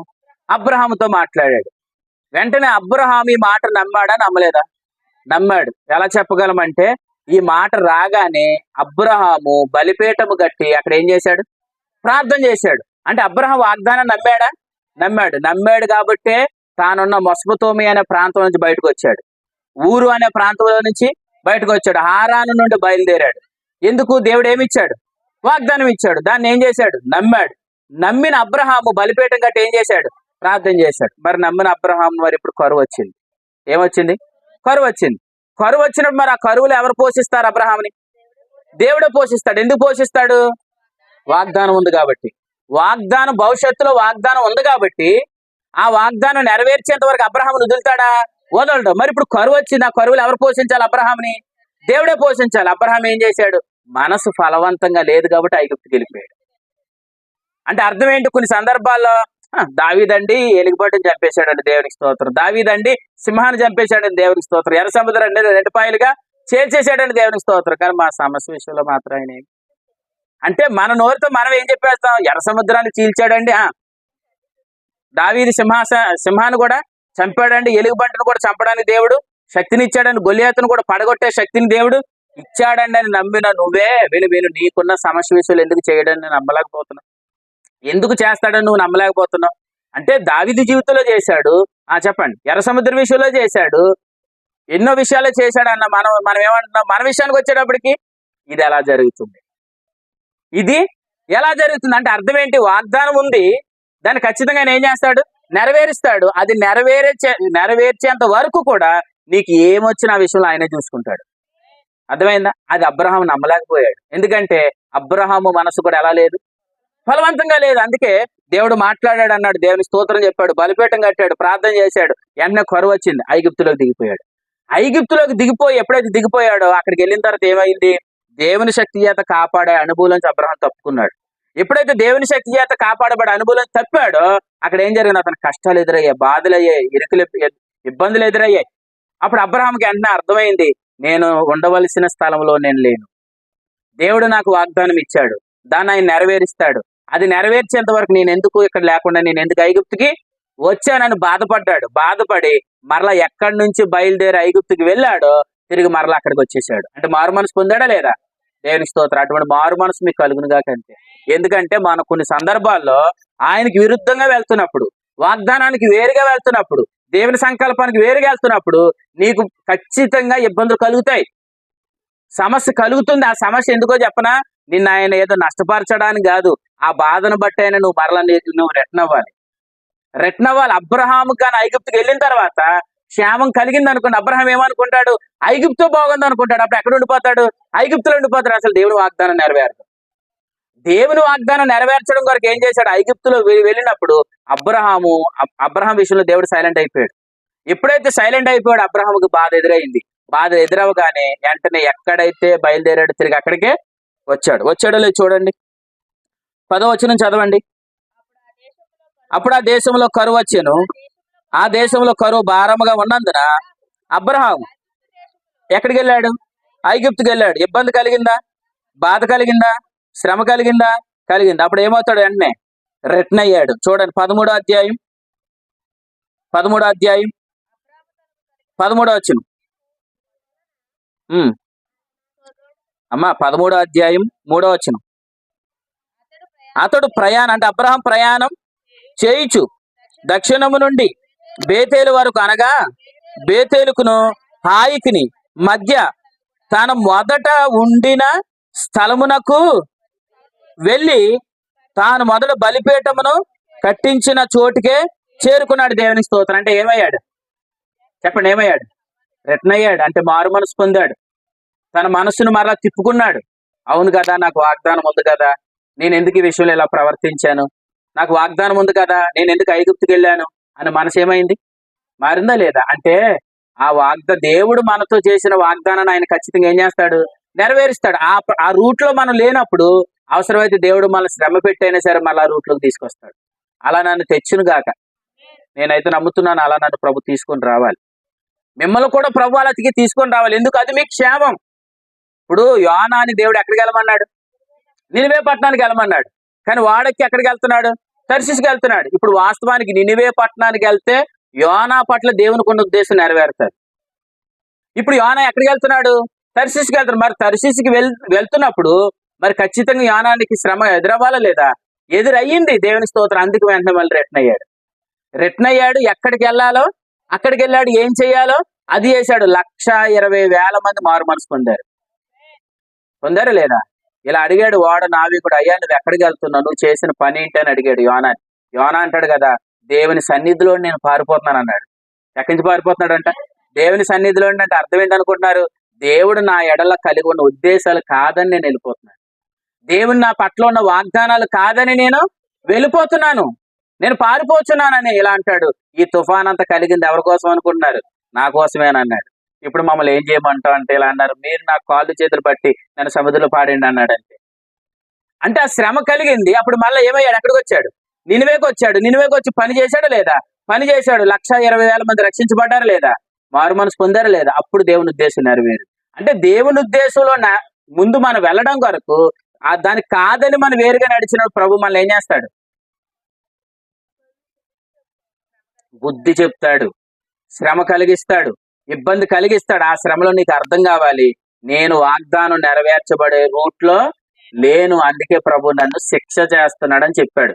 హెబ్రీ పత్రిక 12వ అధ్యాయంలో ఏం చేస్తాడు ఆయన తండ్రి, మనం ఎవరం కుమారులం కాబట్టి ఆయనలో ఏమన్నాయి, శ్రేష్టమైనవి ఉన్నాయి. వాటిని మనం పొందుకోవాల్సిన రూట్ లో లేనప్పుడు ఏం చేస్తాడు, ఆయన మనల్ని శిక్ష చేస్తాడని చెప్పాడు. అంటే కొద్ది కాలం మనల్ని ఆయన శిక్ష చేస్తాడు. ఆ శిక్ష కాలం ఎంత అన్నాడు, శాశ్వతం అని చెప్పలేదు, అది కొద్ది కాలమే. వినండి, కొద్ది కాలం శ్రమ అనుభవించిన నెక్స్ట్ నీకు ఉండేవన్నీ ఆనందకరమైన దినాలి. నమ్మితే మీరు మహిమ చూదురుగా కంటే. అర్థమవుతుందా? ఆ సమస్త శిక్షకాలం ఎలా ఉంటుందో దుఃఖకరంగా ఉంటుంది అన్నాడు. కానీ దాని ఏంటి, నువ్వు అభ్యాసం చేసిన ఎడల నీకు నెమ్మది ఉంటుంది, సమాధానం ఉంటుందని చెప్పాడు. కాబట్టి మన వాగ్దానం ఉంది, అది నెరవేర్చబడు రూట్ లో మనం లేనప్పుడు అవసరమైతే ప్రభు మనల్ని ఏం చేస్తాడు, శిక్ష చేస్తాడు, శ్రమకు గురి చేస్తాడు. అప్పుడు మరలా మనల్ని గద్దిస్తాడు. దాన్ని ఎలా అన్నాడు, యోబు గ్రంథం 35వ అధ్యాయం 15వ వచనంలో, బాధ మనకి విధేయత నేర్పిస్తుంది అన్నాడు. అంటే ఎప్పుడైతే బాధ కలిగిందో మనం ఎక్కడికి వస్తాం, మరలా రూట్కి వస్తాం. అంటే అబ్రహాముకి వాగ్దానం ఉంది, దాన్ని నమ్మాడు, బలిపీఠం కట్టాడు, ప్రార్థన చేశాడు. శ్రమ రాగానే ఎక్కడికి వెళ్ళిపోయాడు, కరువు రాగానే ఎక్కడికి వెళ్ళాడు, ఐగుప్తుకి వెళ్ళాడు. ఐగుప్తుకి వెళ్ళిన తర్వాత ఏమెదురయ్యాయి, శ్రమలు ఎదురయ్యాయి. ఇప్పుడు మళ్ళీ ఎక్కడికి వచ్చాడు, వాగ్దానం నెరవేరడానికి ఏ రూట్ లో ఉండాలో ఆ రూట్ లోకి వచ్చాడు. వచ్చాడా? దేవునికి స్తోత్రం. బాగుంది. ఇప్పుడు బాగుంది. ఇది ఎన్నో అధ్యాయం? 13వ అధ్యాయం. మరి 14వ అధ్యాయంలో ఏం జరిగింది చూడండి. మనసు ఫలవంతంగా ఉండదు అని అనడానికి మనకు అబ్రహాం చూస్తే అర్థమవుతుంది. ఆదికాండం 13వ అధ్యాయం చదివాం కదా. 14వ అధ్యాయంలో మెల్కీసెదెకు ఎదురయ్యాడు, అతనికి రొట్టు ద్రాక్షారసాన్ని ఇచ్చాడు. ఇప్పుడు 15వ అధ్యాయం చూడండి. మరలా 15వ అధ్యాయం. ఇవి జరిగిన తర్వాత యెహోవా వాక్కు అబ్రహామునకు దర్శనమందు వచ్చి, అబ్రహామా, ఇదేంటండి మళ్ళీ భయం ఎందుకు ఈయనకి? దాకే కదా 13వ అధ్యాయంలో మాట్లాడాడు ప్రభు, వాగ్దానం ఇచ్చాడు, నేను నిన్ను ఆశీర్వదిస్తాను, గొప్ప జనంగా నిన్ను చేస్తాను, నువ్వు భయపడకని చెప్పాడు. దాన్ని నమ్మాడు, బలిపీఠం కట్టాడు, ప్రార్థన చేశాడు, బాగుంది. కరువు వచ్చిందని ఐగుప్తుకి వెళ్ళిపోయాడు. మళ్ళీ అక్కడ శ్రమ ఎదురైంది, మళ్ళీ రూట్కి వచ్చాడు. రూట్కి వచ్చిన తర్వాత ఏం చేశాడు? నేను మొదటి బలిపీఠం కట్టిన స్థలానికి వచ్చేసాడు, ఆనందపడ్డాడు, బలిపీఠం కట్టాడు, ప్రార్థన చేశాడు, బాగుంది. 13వ అధ్యాయం. మళ్ళీ 14వ అధ్యాయంలో ఒక యుద్ధానికి వెళ్ళాడు, విజయం పొందాడు, మెల్కీసెదెకు వచ్చాడు, రొట్టె ద్రాక్షరసం ఇచ్చాడు, ఆనందించాడు. మళ్ళీ 15వ అధ్యాయంకి వచ్చినప్పుడు ఏమవుతున్నాడు? మరలా భయపడుతున్నాడు. ఎందుకు ఏంటనుకోండి భయం? రేపొద్దున ఎలియాజరే నా ఇంటికి ఆస్కర్త అయిపోతాడేమో, రేపొద్దున నా భవిష్యత్తు ఏంటి, నా ఇంటి భవిష్యత్తు ఏంటి, నా పిల్లల భవిష్యత్తు ఏంటి, రేపొద్దున ఏం జరుగుతుంది అని ఇతనికి మళ్ళీ ఏమొచ్చేసింది? భయం వచ్చేసింది. భయం ఎందుకు వచ్చింది? మనసు ఫలవంతంగా లేదు కాదు. 13వ అధ్యాయంలో ఒక మనసు ఉంది, మళ్ళా మనసు ఏమైంది? పాడైంది. మరలా మనసు మళ్ళీ బాగు చేయబడింది. మరలా 15వ అధ్యాయంకి వచ్చేటప్పటికి మరలా మనసు పాడైంది. పాడై ఏం చేస్తున్నాడు? భయపడుతున్నాడు. రేపొద్దున నేను ఏమైపోతానేమో అని భయపడ్డాడు. అప్పుడు అన్నాడు, అబ్రహామా, నువ్వు ఎందుకు భయపడుతున్నావు? అసలు నువ్వెందుకు భయపడుతున్నావు? నీకు నేను వాగ్దానం చేశాను కదా, దాన్ని నేను ఏం చేస్తాను? నెరవేరుస్తాను కదా. అది నెరవేర్చే వరకు నేను నిన్ను విడిచిపెట్టను కదా. నువ్వు ఎందుకు భయపడుతున్నావు? దా ఒకసారి గుడారం నుంచి బయటకు రమ్మన్నాడు. అంతే, గుడారంలో వచ్చి బయటకు రమ్మన్నాడు. బయటకు వచ్చాడు. ఒకసారి తలెత్తి చూడన్నాడు, తలపైకి ఎత్తి చూచాడు, అలా చేయబోతున్నాను అన్నాడు. సముద్రాన్ని చూడన్నాడు, సముద్రం వైపు చూపించాడు, ఇలా చేయబోతున్నాను అని చెప్పాడు. ఇసుక రేణువులు చూపించామన్నాడు, ఇలా నేను చేయబోతున్నా అన్నాడు. అప్పుడు వెంటనే మళ్ళీ ఏమైంది? మనసు ఏమైంది? మళ్ళీ ఫలవంతమైంది. దేవునికి స్తోత్రం. అంటే అప్పటి వరకు ఏమయ్యాడు? భయపడ్డాడా లేదా? భయపడ్డా. నేను చెప్తున్నా వినండి, ఆ భయంలోంచి మనకి ఎక్కడికి వెళ్ళిపోతామంటే ఆఖరికి కొన్ని భయాలు మనల్ని చావు వరకు కూడా తీసుకుని వెళ్ళిపోతాయి. అబ్రహాము ఈ విషయంలో భయపడితే ఎక్కడికి వెళ్ళిపోయాడు తెలుసా? ఇంకా నా పని అయిపోయిందేమో, చనిపోతానేమో అన్న విషయంలో కూడా వెళ్ళిపోయాడు. అంటే ఒక భయం ఎక్కడ తీసుకెళ్తుంది? కృపక్క చావును కూడా ఆలోచించే విధంలోకి తీసుకుని వెళ్తాడు. ఎందుకు? నీ జీవితం ఎందుకు, ఇంక నువ్వు బ్రతికెందుకు అని మనల్ని ఎక్కడ తీసుకెళ్తావు తెలుసా? అసలు నువ్వు చనిపోవడమే బెస్ట్. నువ్వేమవడం బెస్ట్? చనిపోవడం బెస్ట్. ఇది కూడా నువ్వు జయించగలవా? నీ వల్ల అవుతుందా? ఇది నీ వల్ల నువ్వు చేయలేవు, నీ వల్ల అవ్వదు. కానీ నువ్వు ఖచ్చితంగా ఏమైపో, చనిపో. అంటే ఇప్పుడు అబ్రహాంకి ఏం భయం వచ్చేసింది చెప్పనా? చనిపోతానేమో అన్న మరణ భయం కూడా వచ్చేసింది అబ్రహాంకి. ఎందుకు భయం వచ్చింది? ఆ భయం వాక్యానుసారమైన భయం కాదు, ఆ భయం దండనతో కూడిన భయం. అంటే రేపు ఏమైపోద్దేమో, రేపు ఏమైపోద్దామని భయం వచ్చేసింది. మరి ఆ భయం వచ్చినప్పుడు అబ్రహాంతో దేవుడు ఏమన్నాడు తెలుసా? చూడండి ఏమన్నాడు. 5వ వచనం ఏమన్నాడు? 5వ వచనం, మరి ఆయన వెలుపలకు తీసుకొని వచ్చి, నీవు ఆకాశం వైపు తేరు చూచి నక్షత్రాన్ని లెక్కించుము, నీ చేతనైతే లెక్కించుమని చెప్పి నీ సంతానము అలాగా. దేవునికి స్తోత్రం. వాగ్దానాన్ని మరలా జ్ఞాపం చేశాడా? వాగ్దానాన్ని జ్ఞాపం చేశాడు, నేను అలా చేస్తానన్నాడు. ఇప్పుడు అతను భయపడే విషయంలో కూడా చెప్పాడు. 15వ వచనం, నీవు క్షేమంగా నీ పితరుల యొద్దకు పోవదువు, మంచి వృద్ధాప్యమందు నువ్వు పాతి పెట్టబడతావు. ఇదేందుకు చెప్పాడు అసలు అక్కడ? అంటే అబ్రహాంకి ఏం భయం వచ్చేసింది? అసలు నేను చచ్చిపోతున్నామని భయం వచ్చేసింది అబ్రహాంకి. అంటే భయం మనల్ని ఎక్కడ తీసుకుని వెళ్తుంది? మరణ భయంలో కూడా తీసుకుని వెళ్తుంది. అదే దండనతో కూడిన భయం అని అన్నాడు. అంటే ఏదైనా ఒక విషయం కొరకు మనం భయపడితే ఖచ్చితంగా అది మనల్ని ఎక్కడ తీసుకెళ్తుంది? మరణపు ఆలోచనలోనికి తీసుకుని వెళ్తుంది. కానీ వినండి, సమస్తం క్రీస్తులో ఉన్నాయి, ఆయనలో ఉన్నవన్నీ శ్రేష్టమైనవి, అవన్నీ నావే అన్న నిరీక్షణ నీకు కలిగితే వినండి, ఆ నిరీక్షణ వల్ల మీరు ఉత్సాహం కలిగి జీవిస్తారని చెప్పాడు. నీకు నిరీక్షణ ఉందా? ఆ నిరీక్షణ ఖచ్చితంగా నేను బ్రతికిస్తాడు. అబ్రహాంకి ఎప్పుడైతే ఆ నిరీక్షణ కోల్పోయాడో, భయపడుతున్నాడో, అతను వాగ్దాన విషయంలో సందేహం వచ్చేసింది. 2, ఇది నెరవేరదు, నేను ఎలాగో చచ్చిపోతానేమో అన్న ఆలోచన కూడా అతనికి వచ్చేసింది. అప్పుడు దేవుడు అంటున్నాడు, అబ్రహామా, నువ్వు అనుకున్నట్లుగా నువ్వు అనుకోక, అసలు నువ్వు క్షేమంగా ఉంటావు. 2, మంచి వృద్ధాప్యమందు నువ్వు పాతి పెట్టబడతా. అంటే అతని భవిష్యత్తును కూడా అబ్రహాంకు దేవుడు చెప్పాడు. దేవునికి స్తోత్రం. అంటే మరలా అబ్రహాం మనసుని ఏం చేశాడు? ఫలవంతం చేశాడా? దేవునికి స్తోత్రం. కానీ మరలా 16 అధ్యాయులు ఏం చేశాడు? 16 అధ్యాయులు మళ్ళీ ఏం చేశాడు? ఫలవంతంగా బాగు చేశాడు కదా ప్రభు. ఇప్పుడు 15 అధ్యాయాలు, మళ్ళీ 16 అధ్యాయాలు ఏం చేశాడు? ఆఖరి దగ్గరికి వెళ్ళి. ఎవరి దగ్గరికి వెళ్ళాడు? ఆఖరి దగ్గరికి వెళ్ళాడు. మళ్ళీ మనసు ఏమైంది? ఏంటి ఇలా ఉంటుందా అంటే వినండి, అబ్రహాం గారికి ఉందంటే మీకెంత చెప్పండి. ఆలోచించారు ఇలా ఎప్పుడైనా? ఆలోచించండి ఈ రాత్రి. అంటే కొన్ని సందర్భాల్లో మన మనసు ఫలవంతంగా ఉండదు. అబ్రహాము నిజంగా ఫలవంతంగా ఉండకపోతే ప్రభు పోత పోరా ఎన్నిసార్లు అని అనుకున్నాడా? అనుకోలేదు. వదిలేశాడా? వదలలేదు. ఎందుకు? నేను నీతో చేసిన వాగ్దానం నెరవేరేంత వరకు నేను నిన్ను వదలడానికి ఈ రాత్రి యేసు నామములో. అర్థమైందా? నువ్వు నువ్వు నువ్వు మనసు ఫలవంతంగా లేకపోయినా మళ్ళీ బాగు చేసుకుంటాడు నేను. అందుకే కొన్ని సందర్భాలు నువ్వు అవిశ్వాసం వచ్చినా, నీకు బలహీనుడు అయినా నిన్ను ఆయన మరలా బాగు చేసుకుంటున్నాడు. నిన్ను నిలబెడుతున్నాడు. నువ్వేం చేస్తావు? మళ్ళీ జారి పడిపోతున్నావు, మళ్ళీ లేపుతున్నాడు, మళ్ళీ జారి పడిపోతావు, మళ్ళీ లేపుతున్నాడు. లేపి ఏం చేస్తావు? భయపడకరా అమ్మా, నువ్వు భయపడకు, నా కుమారుడు నువ్వు భయపడకు, నేనున్నాను కదా అంటున్నాడు. అప్పుడు మళ్ళీ మనం అమ్మయ్య ఆయన ఉండగా నాకు భయం ఏంటని అనుకుంటున్నాం. మళ్ళీ ఊపిరి పీల్చుకొని మళ్ళీ మనసు ఏమవుతుంది? మళ్ళీ ఫలవంతం పోతుంది. మళ్ళీ ఫలవంతం పోగానే మాడు మాకు వేసుకుని కూర్చుంటున్నాం. ఈ రాత్రి మీరు నమ్మండి, నిన్ను ఆయన బాగు చేసుకుంటాడు. మెరిసి దేవుడు సమస్తాన్ని బాగు చేస్తాడు. ప్రభు ఏం చేస్తాడు? సమస్తం బాగు చేస్తాడు. అది మన మనసు ఫలవంతంగా లేకపోయినప్పుడు ఆయన మనల్ని ఏం చేయడం లేదు, వదిలేతలేదు. మళ్ళీ ఆయన ఏం చేసుకున్నాడు? బాగు చేసి. ఎందుకు బాగు చేస్తున్నాడు? నీకు ఇచ్చిన వాగ్దానం నెరవేరడం కొరకు. అర్థమైందా? నీతో మాట్లాడిన దాన్ని ఆయన నెరవేర్చడం కొరకు నిన్ను వదలకుండా ఆయన ప్రతిసారి నిన్ను ఏం చేస్తున్నాడు? బాగు చేస్తున్నాడు. 15 అధ్యాయంలో అబ్రహాముకు ధైర్యం కలిగింది. ఆకాశ నక్షత్రాలను చూశాడు, ధైర్యం కలిగింది. మళ్ళీ 16 అధ్యాయులు మళ్ళీ ఏం చేశాడు? ఆఖరి దగ్గరికి వెళ్ళాడు. అప్పుడు మరలా ఎంటర్ అయ్యాడు. మరలా దేవుడు 17 అధ్యాయంలో చూడండి. 17 అధ్యాయంలో వచ్చేయమంటున్నాడు చూడండి. ప్రభు నిన్ను ఎంత ప్రేమిస్తున్నాడు ఈ రాత్రి. ప్రభు నిన్ను ప్రేమిస్తున్నాడు. ఆదికాండం 17 అధ్యాయం. అబ్రహాము 99 ఏండ్ల వాడైనప్పుడు యెహోవా అతనికి ప్రత్యక్షమై, ఇదిగో అబ్రహామా, నేను సర్వశక్తి కలిగిన దేవుడనయ్యా, నా సన్నిధిలో నడుచుచు నిందారహితుడుగా ఉండుము. నా సన్నిధిలో నడుస్తూ నిందారహితుడుగా ఉండుము. ఎందుకయ్యా నీ మనసును పాడు చేసుకుంటున్నావు అన్నాడు. అంతే అబ్రహాం. ఎందుకు నీ మనసును పాడు చేసుకుంటున్నావు? 13 అధ్యాయంలో నీకు చెప్పాను కదా, 14 అధ్యాయంలో చెప్పాను కదా, 15 అధ్యాయంలో చెప్పాను కదా. ఇదిగో ఎందుకు నీ మనసును నువ్వు పాడు చేసుకుంటున్నావు? ఇలా అన్నాడు, నిందారహితుడుగా ఉండుము అన్నాడు. నీతిమంతుడుగా ఉండుము అన్నాడా? ఆల్రెడీ అబ్రహాము దేవుని ఏమించాడు? విశ్వాసం ఉంచాడు. అబ్రహాము దేవుని నమ్మాను, అది అతను నీతిగా ఎంచబడి. ఆల్రెడీ అబ్రహాము దేవుని ఎడల విశ్వాసం ఉంచాడు కదా. అతను ఎవరు? నీతిమంతుడే. నిందారహితుడుగా ఉండమన్నాడంటే అర్థం నీ మనసును ఫలవంతంగా చేసుకో, నీ మనసును పవిత్రపరచుకో, మంచి మనసాక్షి కలుగుండు అని చెప్తున్నాడు. నిందారహితుడుగా ఉండుము, నేను సర్వశక్తి కలిగిన దేవుడను. అని నేను ఎలా అంటున్నాను మరి? సర్వశక్తి కలిగిన దేవుడు అని అన్నప్పుడు మనసుతో పనేముంది?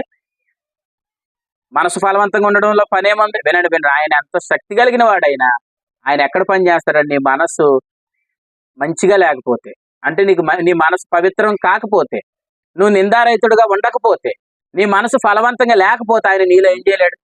పని చేయలేడు. సర్వశక్తి కలిగిన వాడే ఆయన నీలో ఏం చేయలేడు? పని చేయలేడు. అందుకని నేను సర్వశక్తి కలిగిన దేవుడను, నువ్వు నిందారహితుడుగా ఉండమని చెప్పాడు. అక్కడ 17 అధ్యాయం. 17 అధ్యాయంలో చెప్పాడు. మరలా అబ్రహాముని ఏం చేశాడు? మళ్ళీ ఫలవంతంగా చేశాడు అబ్రహాముని. వెంటనే 18 అధ్యాయంలో అబ్రహాం దగ్గరికి 3 మనుషులు వచ్చారు, వారికి ఆతిథ్యం ఇచ్చాడు. అప్పుడు 20 అధ్యాయంలో ఏం చెప్తున్నాడు చూడండి. 20 అధ్యాయంలో 20 అధ్యాయం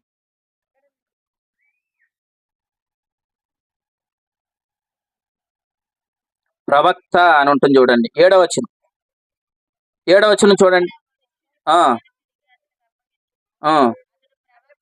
దేవునికి స్తోత్రం. అబ్రహాం ఎవరు చెప్పండి? ప్రవక్త. అంటే దేవుడు అబ్రహాంని ఏమంటున్నాడు? ప్రవక్త. నువ్వు ప్రవక్తమని ఎందుకు చెప్తున్నాడు చెప్పండి? ప్రవక్త అని ఎందుకు చెప్తున్నాడు? ఇది చాలా ఉన్నతమైన స్థితి అని చెప్తున్నాడు. అబ్రహాం జ్ఞాపకం చేస్తున్నాడు. మీకు మాట చెప్పనా? రోమపత్రిక 11 అధ్యాయాలు అంటాడు, మనము జీవము కలిగిన దేవుని కుమారులం, దేవుని సొత్తైన ప్రజలం, రాజులైన యాజక సమూహం. నిజంగా ఆ మాటలు మీరు నమ్మితే మీకు ఎక్కడ లేని ధైర్యం వస్తుంది. అసలు నేను ఎంతటి వాడిని, నాకు ప్రభు ఇచ్చిన స్థితి చాలా గొప్పది. మీకు మాట చెప్పనా? దావీదు దేవుని తండ్రి అని పిలిచాడా? మీరు ఆలోచించండి. దావీదు దేవుని తండ్రి అని పిలవలేదు. దానియేలు పిలిచాడా? సొలొమోను పిలిచాడా? వాళ్ళెవ్వరికి దక్కని ధన్యత ఎవరికి దక్కింది? మనకు దక్కింది. ఆయన ప్రతిసారి మనం ఏమంటాం? తండ్రి అని పిలుస్తున్నాం. తండ్రి అని పిలిచే భాగ్యం ఎప్పుడొచ్చింది? ప్రభు మనకి ఇచ్చాడా లేదా? యేసు ప్రభుని బట్టి మనకు ఆ స్థితి కలిగిందా లేదా? అంటే మనం ప్రతిసారి అది జ్ఞాపకం చేసుకోవాలి. ఆయన నాకు తండ్రి, ఆయన నాకు తండ్రి, ఆయన నాకు తండ్రి. ఆయన నిన్ను ఎలా చూస్తాడు? కుమారులుగానే చూస్తాడు. దేవునికి స్తోత్రం. ఆయన మనల్ని ఎలా చూస్తాడు? కుమారులుగానే చూస్తాడు. ఇప్పుడు అబ్రహాముని ఏమంటాడండి? అబ్రహాం నువ్వు ప్రవక్త అంటే అతని స్థితిని ఏం చేస్తున్నాడు? జ్ఞాపకం చేస్తున్నాడు. నువ్వు చాలా గొప్పవాడివి, నీకు చాలా ఉన్నతమైన స్థితి ఉందని చెప్తున్నాడు. అలాగే ప్రభు కూడా మనతో అన్నాడు, అమ్మా నువ్వు భయపడకు, నువ్వు నా దృష్టిలో చాలా గొప్పదాన్ని, నువ్వు నా దృష్టిలో చాలా గొప్పవాడివి, నువ్వు చాలా గొప్పవాడివి నా దృష్టి. అంటే మనల్ని ఆయన ఎప్పుడు ఎలా చూస్తాడు చెప్పండి? మీకు మాట చెప్పనా, మనల్ని ఆయన ఎప్పుడు గొప్పగానే చూస్తాడు. సర్వశరీరులు గడ్డిని పోలి ఉన్నారన్నాడు, కానీ మనల్ని గడ్డి అనలేదు. మీరు నా సొత్తు అయిన ప్రజలని చెప్పాడు. మీరు నా సొత్తు అని అన్నాడు. జీవము కలిగిన దేవుని కుమారులు అని అన్నాడు. మనల్ని కుమారులు అని అన్నాడు. సర్వశరీరులు గడ్డి అని అన్నాడు. ఇది అర్థం కాక ఆ గడ్డిని తెచ్చి సంఘంలో పెట్టి గడ్డి పూలు అంటే జీవితాన్ని పాడేస్తున్నారు. సర్వశరీరులు గడ్డి అని అన్నాడు, కానీ ప్రభు నమ్మిన వారి గడ్డి కాదు. ప్రభు నమ్మిన రాజులైన యాజక సమూహం దేవుని సొత్తైన ప్రజలు అన్నాడు. కాబట్టి ఆయన నిన్ను ఎలా చూస్తున్నాడు? కుమారుడుగానే చూస్తున్నాడు. అంటే ఆయన దృష్టిలో నీకున్న స్థానం ఏంటో తెలిసి చాలా గొప్పది. ఈ రాత్రి నమ్ము, ఆయన దృష్టిలో నీ స్థానం చాలా గొప్పది. కానీ నువ్వు అనుకుంటున్నావు ఆ స్థానం నాకు లేదేమో అనుకుంటున్నావు, అందుకే నువ్వు భయపడుతున్నావు. అర్థమైందా? ఆయన నిన్ను ఎలా చూస్తున్నాడు? కుమారుడుగానే చూస్తున్నాడు. కానీ నువ్వేమనుకుంటున్నావు? నువ్వు సందేహపడుతున్నావేమో, కానీ ఆయన నీ విషయంలో సందేహపడలేదు. ఆయన ఎలా చూస్తున్నాడు చూడండి ఒకసారి. హెబ్రీయులకు రాసిన పత్రిక, నేను ఒక 5 నిమిషాలు ముగిస్తాను. హెబ్రీయులకు రాసిన పత్రిక 12వ అధ్యాయం చూడండి. హెబ్రీయులకు రాసిన పత్రిక 12వ అధ్యాయం 7వ వచనంలో ఎలా ఉంది చూడండి. దేవుడు కుమారులునుగా చూడండి ఇక్కడ కూర్చుని మిమ్మల్ని అందరిని ఎలా చూస్తున్నాడంటే ఆయన కుమారులుగా చూచు, అలా చదవకూడదు, చూచుచూ ఉన్నాడు. అక్కడ 3 చూలు ఉన్నాయి చూడండి. అక్కడ లైటింగ్ వల్ల కనపడతలేదండి. చూచుచూ ఉన్నాడు. చూచుచూ ఉన్నాడు అంటే అర్థం ఏంటి? ఈ రోజు ఎలా చూస్తున్నాడు? రేపు, ఎల్లుండు నువ్వెప్పటికైనా కుమారుడివే. అర్థమైందా? నువ్వెప్పుడు ఆయన కుమార్తెవే. ఆయన నిన్ను ఎప్పుడు కుమారుడుగానే చూస్తున్నాడు. కానీ నువ్వే అనుకుంటున్నావు ఏంటంటే నేను అంత గొప్పనేం కాదు, నేనంత విలువైన వాడిని ఏమి కాదు, నేను ఆయన అంత గొప్పని కాదనుకుంటున్నావు. కాబట్టి ఆయనలో ఉన్నవన్నీ నువ్వు అనుభవించలేకపోతున్నావు. అర్థమైందా? నీ స్థితి ఏంటో నీకు అర్థమైతే నువ్వు చాలా ఆనందిస్తావు. అర్థమైందా? మీకు అర్థమైన ఒక మాట చెప్తాను. తప్పిపోయిన కుమారుడు ఎక్కడికి వెళ్ళిపోయాడు? దూరదేశానికి వెళ్ళిపోయాడు. దూరదేశానికి వెళ్ళిపోయి తిరిగి తిరిగి ఎక్కడికి వచ్చాడు? తండ్రి దగ్గరికి వచ్చాడు. తండ్రి దగ్గరికి వస్తున్నప్పుడు నేను వస్తున్నానని ఏమైనా ఫోన్ చేశాడా? చేయలేదు. కొడుకు ఇంటికి వచ్చాడు. ఇంటికి వస్తున్నప్పుడు కొడుకుని దూరము నుండి ఎవరు చూస్తున్నారు? తండ్రి చూస్తున్నాడు. వస్తానని చెప్పలేదు, పనివారితో కబురు పంపలేదు. అంటే వెళ్ళిన నాటి నుండి తండ్రి ఎవరి కోసం చూస్తున్నాడు? కొడుకు కోసమే చూస్తున్నాడు. నా కొడుకు వెళ్ళిపోయాడు, తిరిగి రావాలని కొడుకు కొరకు ఎదురు చూస్తున్నాడు. ఎదురు చూస్తుంటే చిన్న కొడుకు వెళ్ళిపోయాడు, దూర ప్రాంతానికి వెళ్ళాడు, డబ్బులన్నీ ఖర్చు పెట్టేసుకున్నాడు, దుర్వ్యాపారం చేశాడు. చివరికి ఎక్కడికి వచ్చాడు? పందులు తినే పుట్టు దగ్గరికి వచ్చాడు. పుట్టు తిన్నాడు. అప్పుడు ఇలా అర్థమైంది, చిచ్చి ఈ జీవితం, నా తండ్రి దగ్గర ఉన్న పనులకే సమృద్ధి అయిన ఆహారం, నా తండ్రి దగ్గర ఉన్న పనివారికే సమృద్ధి అయిన ఆహారం. కనీసం నేను నా తండ్రి దగ్గరికి వెళ్తాను, తండ్రి అని ఆయన పిలుచుకోవడానికి నాకేం లేదు, అర్హత లేదు. కనీసం నేను దాసుడిగానైనా ఉంటాను. ఎలా ఉంటాను? పనివాడిగానైనా ఉంటాను. కుమారుని అనిపించుకోవడానికి నాకు యోగ్యత లేదు. అంటే మనసు ఏం చేసుకున్నాడు? పాడు చేసుకున్నాడు. ఇప్పుడు తండ్రి దగ్గరికి వచ్చాడు. తండ్రి దగ్గర రాగానే తండ్రి ఏం చేశాడు తెలుసా? అత్తుకున్నాడు, మెడ మీద ముద్దు పెట్టాడు. మెడ మీద ఎందుకు ముద్దు పెట్టాడు? ఒరే నాన్న, సంబంధం పోలేదురా, నువ్వు ఎప్పటికీ నా కొడుకువే. అర్థమైంది? శిరస్సుకి ఈ బాడీకి మధ్యలో ఉన్నది ఏంటి? మెడ మీద ఎందుకు ముద్దు పెట్టాడు? అసలు ఇతను ఏమనుకుంటున్నాడు? నేను తండ్రి అని పిలవడానికి నాకేం లేదు, యోగ్యత లేదు, నాకు అర్హత లేదు, నేను తండ్రి అని పిలవడానికి అర్హత లేదు అనుకున్నాడు. కానీ తండ్రి మెడ మీద ముద్దు పెట్టాడు. నా కుమారుడు వచ్చాడు అన్నాడు. అంతే, నా కుమారుడు వచ్చాడు. చెప్పులు తీసుకొని రండి, ప్రశస్తమైన వస్త్రాలు తీసుకొని రండి, ఒక మంచి జంతువుని వధించండి, ఉంగరం తొడగండి అని అన్నాడు. దేవునికి స్తోత్రం. నేను దాసుడుగా ఉంటానని వచ్చిన ఆయన ఏమంటున్నాడు తెలుసా? నువ్వు నా కుమారుడివి, నువ్వు నా కుమారుడివి అని అంటే కుమారుని ఎలా చూశాడు? కుమారుడిగానే తండ్రి చూశాడు. కానీ తండ్రి ఏమనుకున్నాడు? నేను ఆయనకి నా సంబంధం ఏమైపోయింది, తెగిపోయిందేమో అనుకున్నాడు. కానీ తెగిందా? సంబంధం ఎప్పటికి పోదు. ఇంటికి వచ్చాడు. ఇంట్లో ఏం చేయబడి? వధించబడిందా జంతువు? వధించబడిన జంతువుతో మొత్తం వాళ్ళందరూ ఎలా ఉన్నారంటే, ఇంట్లో ఉన్న వాళ్ళందరూ అబ్బా ఎగిరేస్తున్నారు, గంతులేసేస్తున్నారు, నాట్యం ఆడేస్తున్నారు. అంతలోకి ఒకడు వచ్చాడు, ఈడవాడు పెద్ద కొడుకు. పెద్ద కొడుకు ఏమొచ్చామన్నాడు, కనీసం తండ్రి ఇన్ని దినాల నుంచి నేనున్నాను, నాకు ఒక మేకపిల్ల కూడా నువ్వు ఇవ్వలేదు నేను ఆనందించినట్లు నాకు నువ్వేమివ్వలేదు, మేకపిల్ల కూడా ఇవ్వలేదు. అంటే తండ్రి దగ్గర ఉన్నాడు కానీ ఇతనికి ఏమి లేదు, ఆనందం లేదు. తండ్రి దగ్గర ఉన్నాడు కానీ ఏమి లేదు, ఆనందం లేదు. మరి తండ్రి దగ్గర ఉండి కూడా ఇతనికి ఎందుకు ఆనందం లేదు? ఆయనవన్నీ నావే అన్న సంగతి పెద్ద కొడుకు అర్థం కాలేదు. మీకు అర్థమైందా? పెద్ద కొడుకు ఏమంటున్నాడు చూడండి, మాట చూడండి. లూకాసు వార్త నేను ఈ మాట ఎందుకు చెప్పాను? అబ్రహాముని ఇలా అన్నాడు, అబ్రహామా నువ్వు ప్రవక్తవే. అంటే స్థితిని ఏం చేస్తున్నాడు? జ్ఞాపకం చేస్తున్నాడు. స్థితిని మర్చిపోకూడదు. స్థితిని జ్ఞాపకం ఉంటే మనకు కలిగే ఆనందం. చూడండి లూకాసు వార్త చివరికి మాటలు వినండి జాగ్రత్తగా. లూకాసు వార్త 15వ అధ్యాయం 29 నుంచి చదువుదామా? చూడండి. అందుకు అతడు తన తండ్రితో 26 నుంచి చదవండి. దాసులలో ఒకని పిలిచి ఇది ఏమిటని అడగగా ఆ దాసుడు అతనితో ఇలా అన్నాడు, నీ తమ్ముడు వచ్చాడు, అతడు తన యొద్దకు సురక్షితంగా వచ్చినందుకు నీ తండ్రి కొవ్వున పశువును వధించెను. అయితే ఎవరు అన్న కోపపడి లోపలికి వెళ్ళనొల్లకుండా బయట ఆగిపోయాడంట. కనుక అతని తండ్రి వెలుపడికి వచ్చి లోపలికి రానా కుమారుడా అని బతులాడెను. అందుకు అతడు తన తండ్రితో ఇదిగో ఇన్ని ఏండ్ల నుండి నేను సేవించుచున్నానే, నీ ఆజ్ఞ నేను ఎప్పుడు మీరలేదే. అయినను నా స్నేహితులతో సంతోషించినట్లు నీవు నాకెన్నడూ ఒక మేకపిల్ల కూడా. ఇంతగా పెద్ద కొడుకు ఎవరి దగ్గర ఉంటున్నాడు? తండ్రి దగ్గర ఉంటున్నాడు. కానీ తండ్రి దగ్గర ఉన్నా కూడా అతనికి ఏమి లేదు, సంతోషం లేదు. ఎందుకు లేదు? అసలు నాకు కావలసినవన్నీ ఆయనలో ఉన్నాయి, నా తండ్రివన్నీ నావే అని అతను నమ్మలేదు కాబట్టి అతని జీవితానికి ఏమి లేదు, సంతోషం లేదు. కానీ దూరం వెళ్ళిపోయిన తిరిగి వచ్చిన చిన్న కొడుకు ఏముంది? దేవునికి స్తోత్రం, సంబంధము ఉంది అని గ్రహించిన చిన్న కొడుకు ఆనందిస్తున్నాడు. ఇన్ని దినాలు నీ దగ్గర ఉన్నాను కానీ నాకేమి లేదన్నాడు, సంతోషం లేదన్నాడు. అందుకే కింద అంటాడు తర్వాత వచ్చినాల్లో, నావన్నీ నీవే. ఎందుకు కుమారుడా నాలో వండుకుండా ఎందుకు అనిపించలేదు? నావన్నీ నీవే కదా అంటున్నాడు. కాబట్టి వినండి, మన స్థితి ఏంటో మనకు అర్థమైతే ఆయనలో ఉన్న వాటన్నిటిని మనం అనుభవిస్తాం. అర్థమైందా? నీ స్థితి ఏంటో నీకు అర్థం కాకపోతే నీవన్నీ ఆయనలో ఉన్నాయి. అవి శ్రేష్టమైనవి, అమూల్యమైనవి, గొప్పవి, పరసంబంధమైనవి, శ్రేష్టమైనవి. కానీ వినండి, సంపూర్ణమైనవే కానీ ఆయనలో ఉన్నాయి కానీ దాన్ని నువ్వు అనుభవించడం. ఎందుకు అనుభవించడం లేదంటే మొదట నువ్వు ఆయనతో నీకున్న స్థితి నువ్వు నమ్మడం లేదు. ప్రభువా తండ్రి అని పిలుస్తున్నావు కానీ పాపి అని ప్రార్థన చేస్తావు. ప్రభు రక్తం చేత కడగబడ్డాను అంటున్నావు, ఇంకా పాపి అని అంటున్నావు. క్రీస్తు నా రక్షకుడు అని చెప్తున్నావు, పరలోకం వెళ్తా అంటే ఇంకా డౌట్ లో ఉన్నావు. అంటే నీకేమి లేదు, నీకు స్థితి విషయంలో నీకు నిశ్చేత లేదు. స్థితి విషయంలో నీకు ఎప్పుడైతే నిశ్చేత లేదో స్థితి ద్వారా కలిగే ప్రయోజనాన్ని నువ్వు అనుభవించలేకపోతున్నావు. అందుకే మీరు గమనించండి, ఎవరినైనా అమ్మ మీరు దేవుని నమ్ముకున్నారంటే ఏమంటారు? నమ్ముకున్నామండి అంటారు. ప్రభు మీ పాపాలను కడిగాడంటే ఏమంటారు? కడిగాడండి అని అంటారు. ఏమిటి కడిగాడు?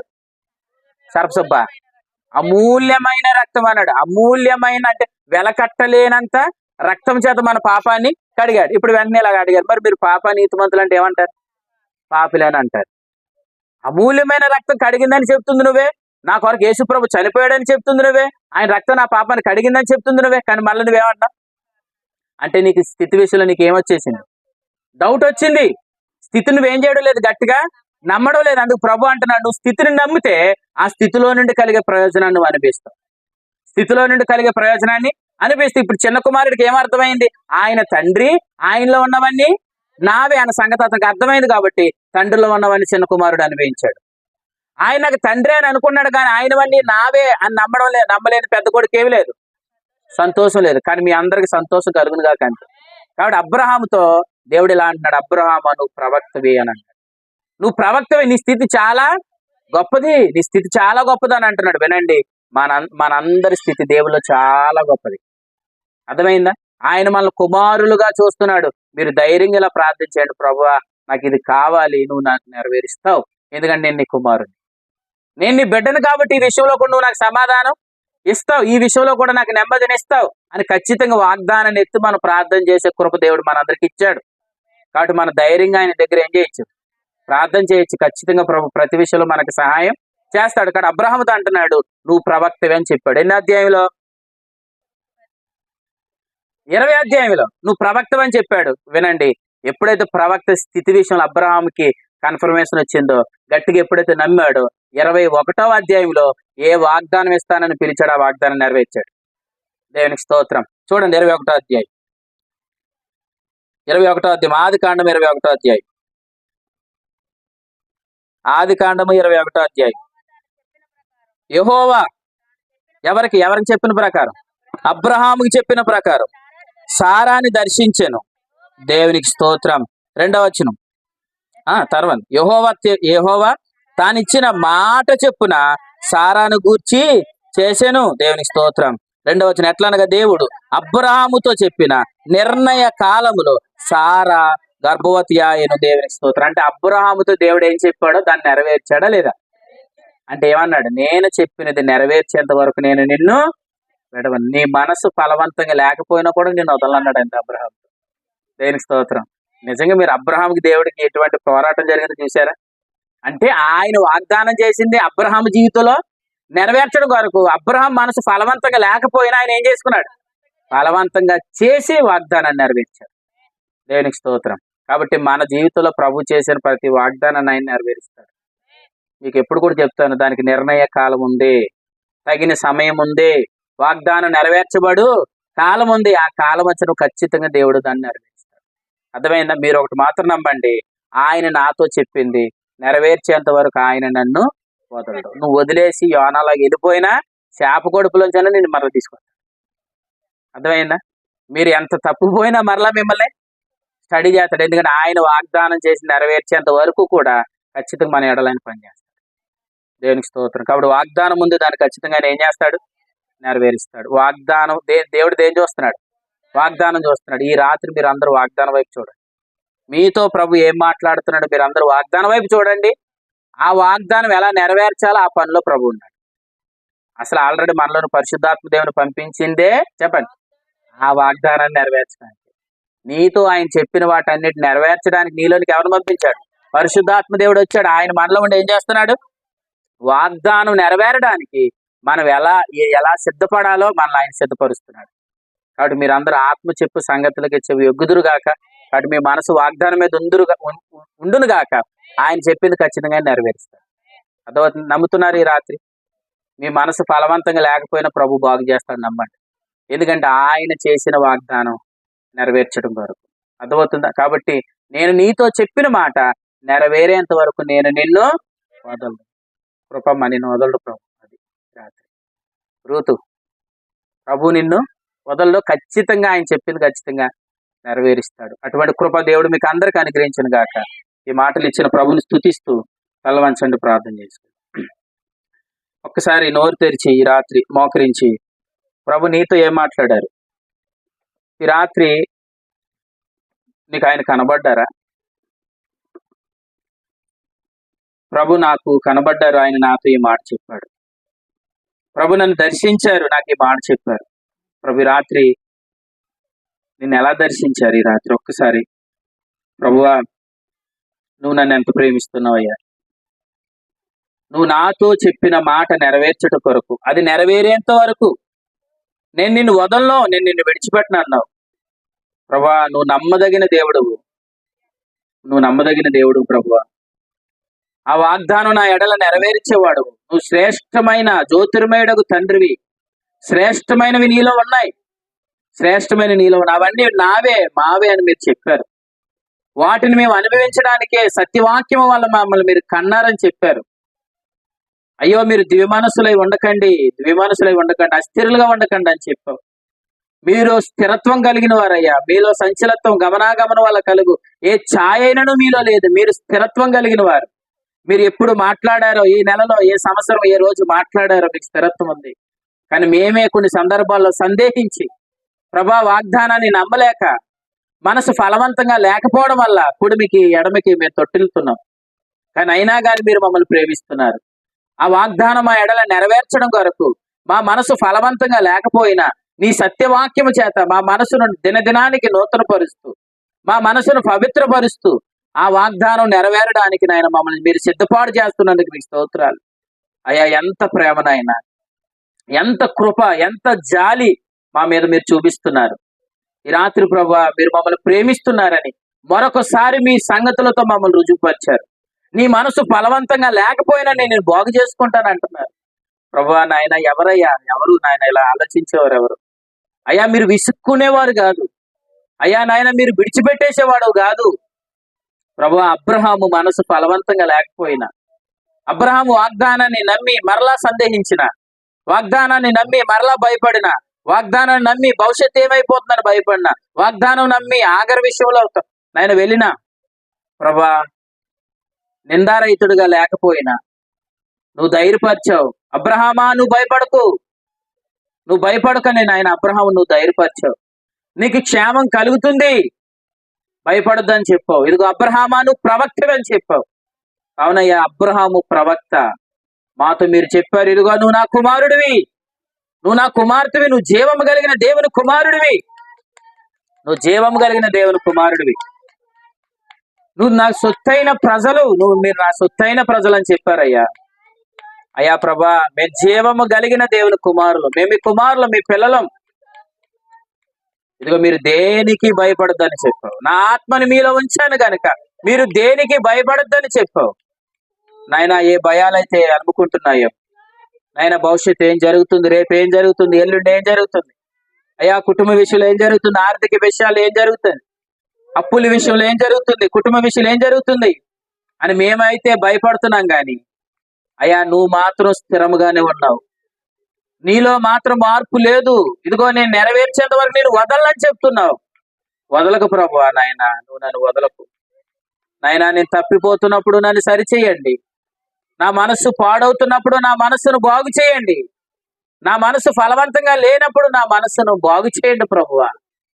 ఈ రాత్రి ఒక్కసారి ఇలా అడగండి, ప్రభువా నా మనసు ఫలవంతంగా లేకపోతే నా మనస్సును బాగు చేయి ప్రభు అని అడగండి. నా మనసును నూతన పరచండి ప్రభు అని అడగండి. ప్రభు నీ మనస్సును నూతన పరుస్తాడు. ఆయన నీ ఎడల పని చేయాలనుకుంటున్నాడు. నిన్ను బట్టి ఆయన బయలుపరుచుకోవాలనుకుంటున్నాడు. నీతో ఆయన మాట్లాడుతున్నాడు, ఆయన నిన్ను దర్శిస్తున్నాడు. పరిశుద్ధుడు అయిన తండ్రి, నమ్మదగిన దేవానికి స్తోత్రాలు. నీ ప్రేమ ఉన్నతమైందయ్యా. మేము దేనికి భయపడక ప్రతి విషయంలో ధైర్యంగా నిబ్బరము కలిగి ముందుకి కొనసాగే కృప మాకు దయచేయండి ప్రభువా. మా మనసును బాగు చేస్తున్న వాడానికి స్తోత్రాలు. ఆలోచిస్తుంటే నీ ప్రేమ ఎంత గొప్పదయ్యా. నన్ను బాగు చేసుకుంటున్నావు, నిలబెడుతున్నావు, ముందుకు సాగడానికి మీరు కృపనిస్తున్నారు అయ్యా. మేము జీవించటానికి నువ్వు మాకు కృపనిస్తావు. మరలా నువ్వు వచ్చినప్పుడు మాకు జీవించినందుకు కృపనిస్తావు. బా ఎంత గొప్పవాడు ప్రభువా. నువ్వు తునీకరించేవాడు కాదు, హేళన చేసేవాడు కాదు. మా బలహీనతలను చూచి మాకు సహాయం చేసేవాడు. మనుషులైతే హేళన చేస్తారు, మనుషులైతే తునీకరిస్తారు, కానీ నువ్వు తునీకరించేవాడు కాదు ప్రభువా. మనుషుల మాటలు మమ్మల్ని గాయపరుస్తాయి, మనుషుల మాటలు మమ్మల్ని ఇబ్బంది పరుస్తాయి, కానీ నీ మాటలు అయితే మమ్మల్ని ఆదరిస్తాయి, మాకు ధైర్యాన్ని ఇస్తాయి. అటువంటి ధైర్యం కలిగిన బిడ్డలు ముందుకు సాగుదురుగాకి రాత్రి. పరిశుద్ధుడు అయిన తండ్రి, నమ్మదగిన దేవానికి స్తోత్రాలు. ఈ రాత్రి చాలా విషయాలు మీరు మాతో మాట్లాడారు నాయన. ఏ విషయంలో మేము ఫలవంతంగా లేమో ఆ విషయంలో మమ్మల్ని అందరినీ మీరు బాగు చేయండి, నిలబెట్టుకోండి, వాడుకోండి, మీ కృప దయచేయండి. ఈ రాత్రి చేరువచ్చిన నీ బిడ్డలందరితో మీరు మాట్లాడినందుకు, ముఖ్యంగా నాతో మీరు మాట్లాడినందుకు మీకు స్తోత్రాలు చెల్లిస్తూ, ధైర్యపరిచినందుకు మీకు స్తోత్రాలు చెల్లిస్తూ, మాకు ఆదరణ, నెమ్మది, క్షేమాభివృద్ధికరమైన సంగతులు దయచేసినందుకు మీకు స్తోత్రాలు చెల్లిస్తూ, మా రక్షకుడును మీ ప్రియ కుమారుడైన యేసుక్రీస్తు ప్రభుల వారి పేరిట స్తుతిస్తూ క్రీస్తునామ సమర్పించి వేడుకొని ఈ కూడికను ముగిస్తున్నాం పరమ తండ్రి. ఆమేన్. మన మధ్యలో ఉన్న రాజాన్ని వచ్చి చిన్న ప్రార్థన చేస్తారు, కూడుకును ముగిందాం.